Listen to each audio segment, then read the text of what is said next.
Hello, hello tout le monde. J'espère que vous allez tous bien. Merci d'être présents sur la chaîne.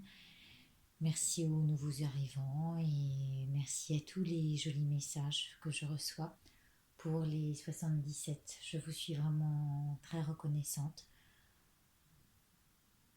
Je viens ici euh, pour parler de cette arcane si particulière qui peut nous rebuter,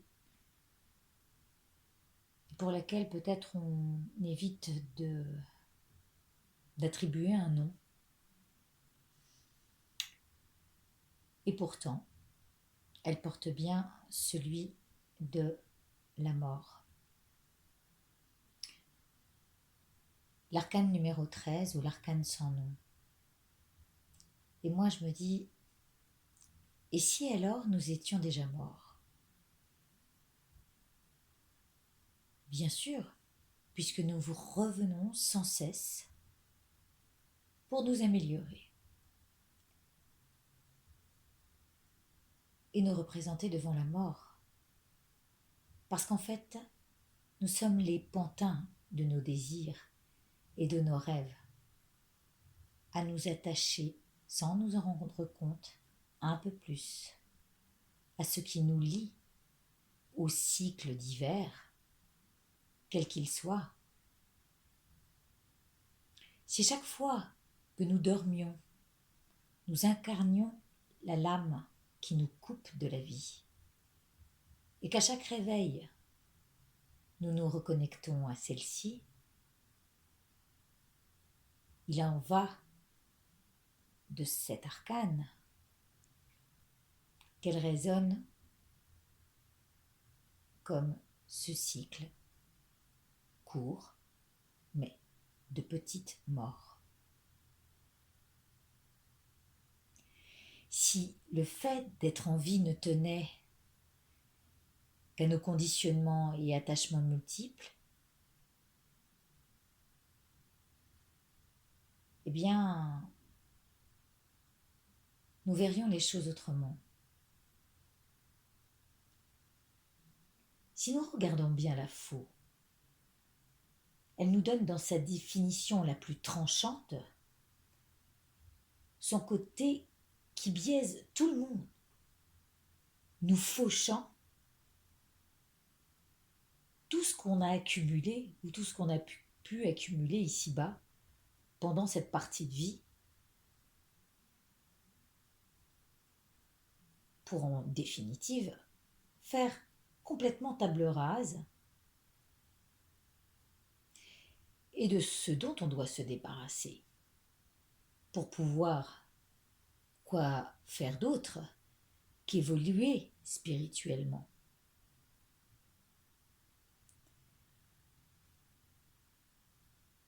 À savoir qu'on connaît quand même maintenant, avec les précédentes vidéos que nous avons pu approcher par le biais du bouddhisme, que notre seul poison et premier de l'esprit, premier poison de l'esprit, est l'attachement. Regardons ce que nous démontrent les chiffres romains de l'arcane sans nom. Elle montre d'abord le chiffre 10, qui est donc, je vous le rappelle, la roue.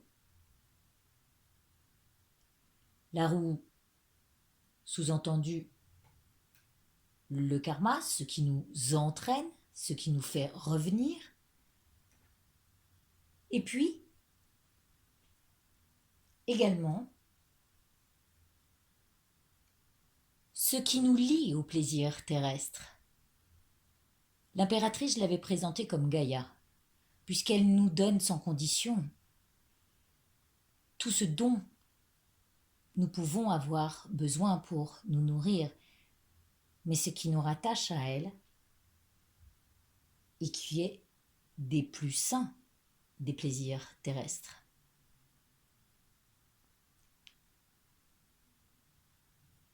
Donc, on comprend, c'est pourquoi nous revenons toujours liés à ses plaisirs, attachés peut-être à vouloir les revivre sans fin, et c'est pourquoi certains schémas de nos vies se répètent de manière cyclique, parce que nous ne sommes pas complètement détachés.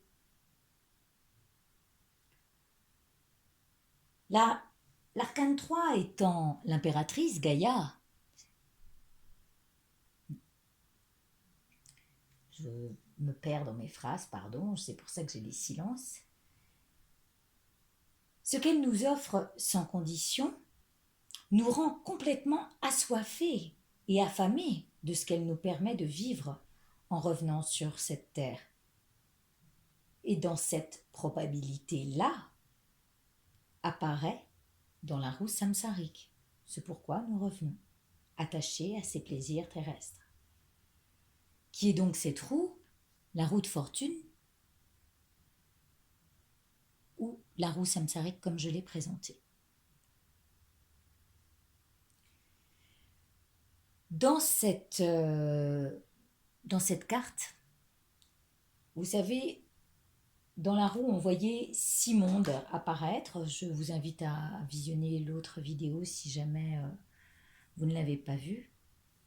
Justement, où on présente les 6 mondes dans la roue de fortune, ou la roue samsarique. Il y avait les fantômes affamés. Moi, je vois par terre, dans ce sol, les mains qui sortent de la terre comme un appel à vouloir saisir l'opportunité de revenir.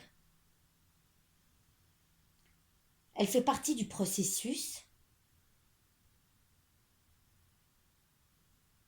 et n'épargne bien sûr personne. C'est un moment important qui va aussi nous parler de récolte et de ce que l'on a de persévérance à endurer ce moment qui est la vie et qui est là pour qu'on se pose la bonne question, qui est de se demander à ce moment précis de notre vie, mais qu'ai-je semé au final? C'est pourquoi il est temps de sortir du cocon, tel le pendu devenu chrysalide, pour s'alléger très rapidement de ce qui nous tient encore sur terre comme la proie de nos désirs. Tout s'articule, alors c'est marrant, on voit les articulations, mais c'est pour ça que ce mot m'est venu. Tout s'articule entre ces deux lames qui sont le pendu, où on peut imaginer un cocon pendu à un arbre, en période de gestation, ou cette carte-là qui le présentait très bien comme papillon, que je veux mettre ici, puisque il résonnera avec l'autre carte plus loin.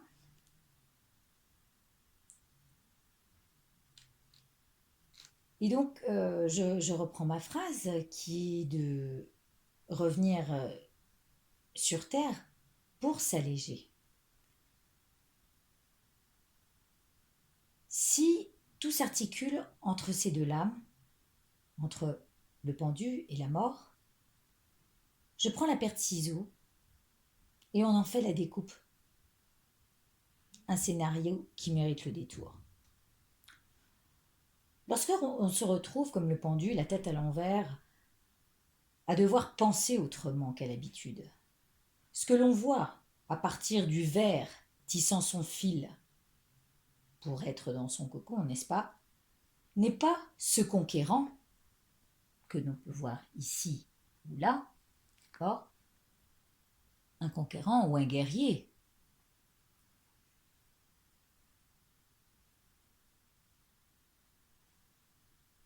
N'est pas ce conquérant à la recherche d'un bonheur illusoire, fait de chair et d'os, en quête de la couronne. Alors pourquoi je parle de couronne? Parce qu'en bas nous avons la reine et le roi, en quête de la couronne royale ou de possessions multiples. Il est celui revenu pour dépasser la matière et les besoins dont elle requiert. Comme on dit, faire des pieds et des mains pour avoir et s'attacher encore et encore à ce qui nous retient toujours dans ce conditionnement? Et si alors le ver, en son cocon, nous emmenait vers du nouveau, qu'il soit cette étape à filer du bon coton pour plus tard, excusez-moi l'expression, péter dans la soie. J'y vois bon train, mais c'est parce que, d'ores et déjà, en notre gestation, nous devrions savoir pourquoi nous relançons la roue. Ce devrait être là la transformation, la mutation. Ce qui fait que nous passons d'un état à un autre en conséquence de ce que nous avons su avancer. Avancer, oui, il avance, il n'est pas statique. On le voit sur plusieurs cartes, sauf sur celle-ci. Mais on le saura plus tard. Pourquoi? Avancer, oui, mais pour surtout épurer. Puisque tout ça, au final, ne tient qu'à un fil de nous alléger et vivre tel un papillon, comme il est ici, et de passer de vie en vie, de réveil en réveil,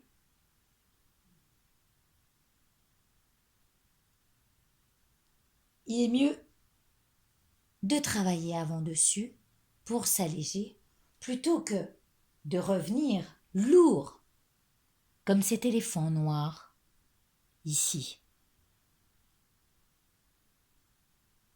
qui lui est de défendre ses intérêts purement terrestres.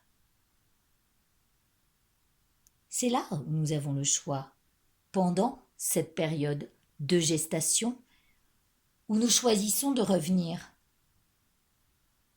pour nous améliorer. Mais dans quel contexte? Dans une vie plutôt matérielle ou dans notre travail spirituel? Alors oui, on va se donner la peine d'endurer tout ça, pour au final revenir encore et encore avec ce que nous emportons en conscience de nos attachements, afin de travailler sans relâche à la récolte des vies futures, et non seulement de celles-ci. Je parle bien des vies qui vont au-delà de celles pour laquelle nous travaillons en ce moment ici. Parce qu'il ne s'agit nullement de croire que nous sommes ici-bas juste pour satisfaire la loi cyclique. Non, non. Il est de comprendre que nous préparons le terreau de nos futurs plans. Plans de construction pour ceux qui bâtissent en puissance, ou plantation et élévation spirituelle avec les éléments. On est là pour faire table rase de ce qui nous attache au plaisir de la terre. Cette lame nous invite d'ores et déjà à nous élever du poids des souffrances, de l'attachement, du poids de la dualité en nous, d'être attirés par ces plaisirs terrestres et d'en vouloir toujours plus et encore, ou de nous alléger et de renoncer, puisque tout commence à partir de là, du renoncement et de semer la bonne graine pour en récolter le meilleur au-delà de cette vie et pour les vies futures. Comprendre que ce qui s'articule autour de tout ceci n'est qu'un acte physique à traduire pour mettre un terme à l'ossature, qui sont les fondements traditionnels et éducatifs dont nous disposons. Eh bien c'est là, faire un adieu à nos anciens schémas, à ce qu'on nous a appris, et passer au-delà, au terme du vibratoire et du cœur, esprit. Oui, chez les bouddhistes, on appelle ça le cœur-esprit.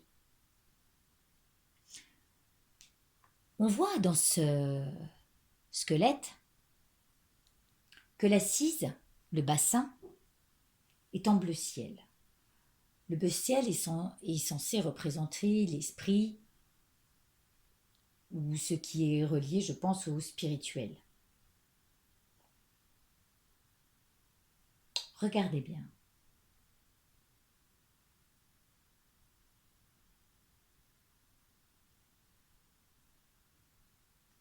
Ça nous invite en fait à lâcher prise sur un coussin.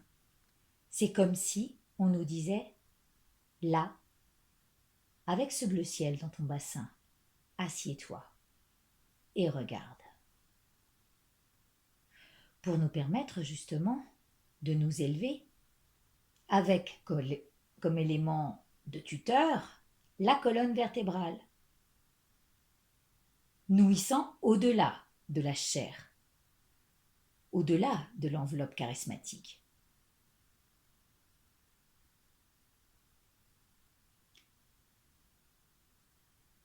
Ayant pour désir de s'améliorer au fil du temps, le fil conducteur est celui du tranchant de la lame, qui nous coupe de nos illusions et de nos désillusions, nous embarquant là où l'armure, nous embarquant, là je vois la barque, et cette petite fille qui joue avec un crâne,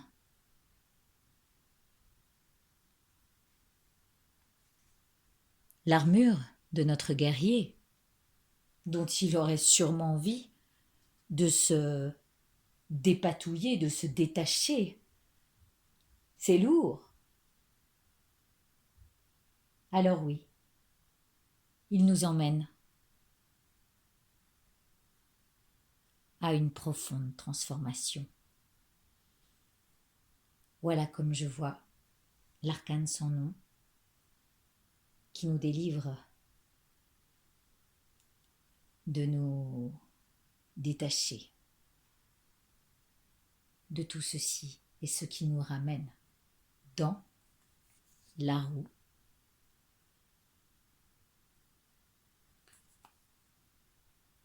liée au plaisir terrestre. Voilà. Eh bien écoutez, je vous souhaite une belle transformation sur ces mots. Je vous embrasse très fort. Et je l'ai faite vraiment à ma manière puisque j'ai pas pu malheureusement visionner la vidéo de Mime Mime que je vous invite à aller voir sur sa chaîne, sur laquelle elle a lancé un petit défi à tout le monde de présenter chacun à sa manière la vision qu'on avait de chaque lame du TDM. Voilà. En vous remerciant de votre passage, je vous embrasse très fort et bonne continuation, belle transformation à chacun.